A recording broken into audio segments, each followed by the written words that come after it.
Assalamualaikum warahmatullahi wabarakatuh. Aku mau sharing sama kalian semua tentang intellectual hack. Kalau kata Mr. Butcher, intellectual life atau aspek intelektual di dalam My Life Book itu bukan tentang feeding our brain with information. Jadi bukan ngasih informasi ke otak, bukan tentang itu, tapi bagaimana kita memproses, kemudian mengolah dan mengelola pikiran kita. Kemampuan kita mengelola pikiran kita seperti orang yang mampu berpikir bijaksana, orang yang mampu berpikir objektif, memiliki sudut pandang yang banyak gitu. Jadi pikirannya nggak sempit, bisa berpikir luas. Nah, intellectual life itu tentang kemampuan seperti itu, mengelola pikiran. Yang terjadi di kehidupan kita berawal dari sini, berawal dari kepala kita, berawal dari pikiran kita. So, pikiran ini harus belajar bagaimana caranya think about good things, think create. Oke, jadi aku ada intellectual hack untuk yang mau menata pikiran dan belajar mengelola pikiran supaya lebih baik, because that's what I do too.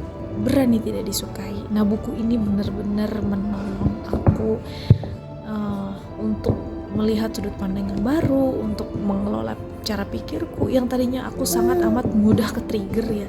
Sekarang aku sudah jauh lebih baik. Aku lebih memahami dulu. Terus aku bisa melihat perspektif orang lain. Aku bisa berpikir lebih objektif.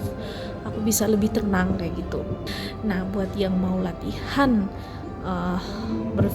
mengelola pikiran dengan super cepat, aku saranin baca buku Berani Tidak Disukai. Tapi sebagai umat muslim, aku gak mau menerima tanpa dia align dengan Al-Quran. Jadi kalau yang lagi baca buku Berani Tidak Disukai dan lagi mahamin artinya Al-Quran, itu nyambung banget.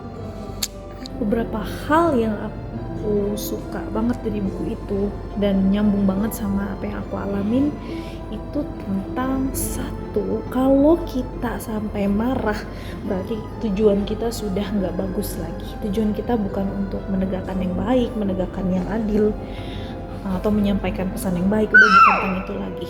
Tapi kita lebih ingin mendominasi dan terlihat seperti orang berkuasa. Nah, itu ketika kita marah. Dan kerennya ini tuh ada di Al-Quran gitu. Jadi dibilangin kalau misalnya Nabi Muhammad tidak didengar sama umatnya, janganlah kamu seperti orang lemah gitu, karena mereka itu nggak dengerin Allah, bukan nggak dengerin kamu. Jadi kamu cukuplah menyampaikan pesan kepada mereka. So kita tuh jangan sampai marah atau jangan kesel gitu loh, tetap objektif, sampaikan yang baik. Tegas sama marah itu beda. Yang kedua, intervensi tugas orang lain. Nah, aku dulu itu galak banget sama adik aku yang paling kecil. Kalau dia belajar atau mengerjakan pekerjaan sekolah itu aku push banget.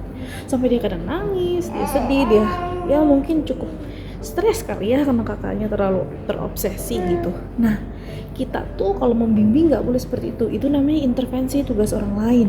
Dan kita sudah menghilangkan kemerdekaan orang lain dengan seperti itu. Tugas kita itu membimbing dan mengingatkan, bukan ikut campur atau mengintervensi apa yang harus dia lakukan sampai dia melakukan gitu. Jadi kitanya yang harus pinter-pinter, kreatif bagaimana caranya dia termotivasi dengan apa yang harus dia lakukan dan dengan janjinya dia sendiri tanpa kita intervensi. Intervensi itu terjadi ketika kita memaksa. Kita udah masuk ke tugas orang lain, dimana itu bukan tugas kita. So, selamat membaca dan selamat mengasah pikiran.